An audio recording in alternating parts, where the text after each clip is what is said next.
আমি যেন সবসময় দায়িত্ববোধ নিয়ে কাজ করতে পারি, দেশের মানুষের জন্য কাজ করতে পারি। অন্যায়ের কিন্তু প্রতিরোধ করাই আমাদের মুখ্য উদ্দেশ্য।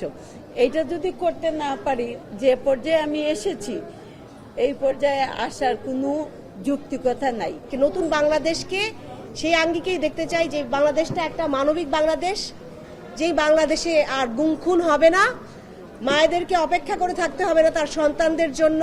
মেয়েদের রাজনীতি বোঝাটা অনেক বেশি ইম্পর্টেন্ট, কারণ ওই যে হাতে খড়িটা, এটা কিন্তু মায়ের হাতেই হয়। মা যখন রাজনীতি সচেতন হবে তখন একজন সন্তান রাজনীতি সচেতন হবে এবং সেই জায়গা থেকে দেশ এগিয়ে যাবে। বাংলাদেশের সকল নারীদের জন্য এমনভাবে কাজ করতে চাই যেন এই যে বাধা, মানসিক বাধা, যে হিজাব বা ধার্মিক হয়ে দেশের মানুষের জন্য কাজ করা যায়, এই বাধাগুলো যেন দূর হয়ে যায়।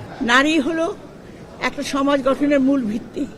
সেই মূল ভিত্তিকে আমরা কিভাবে গড়ে তুলব, প্রধানমন্ত্রীর নির্দেশনায় আমরা সেইভাবে একদম ইউনিয়ন কাউন্সিল থেকে শুরু করে উপর পর্যন্ত কাজ করব। আমরা প্রত্যাশা করি এই নারীরা ক্ষমতায়িত হবেন এবং তারা যে কন্ট্রিবিউশন করবেন সেই কন্ট্রিবিউশন দিয়ে বাংলাদেশ আরও সামনে এগিয়ে যাবে।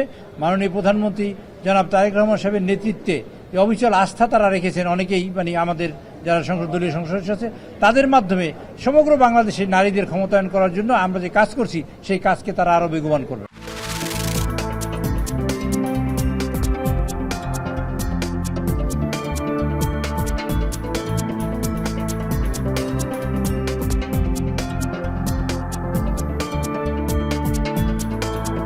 জনপ্রশাসন যদি সঠিকভাবে কাজ করে তাহলে অবশ্যই জনগণের রায় যে প্রতিফলিত হয় সেটি আপনারা প্রমাণ করেছেন 12 তারিখে নির্বাচনে।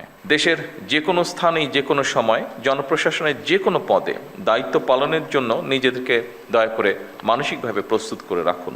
ইচ্ছে মতন যাতে কেউ নিত্য প্রয়োজনীয় পণ্যের মূল্য বাড়াতে না পারে, কিংবা যে টেন্ডেন্সিটা আমরা দেখি বিভিন্ন সময় মজুতদারি বা কারসাজির মাধ্যমে বাজারে অস্থিতিশীলতা সৃষ্টি করতে না পারে, কোনো ধরনের সিন্ডিকেট বা কৃত্রিম সংকট সৃষ্টির অপচেষ্টা কেউ করতে না পারে, এই জন্য নিয়মিত বাজার তদারকি জোরদার করা প্রয়োজন।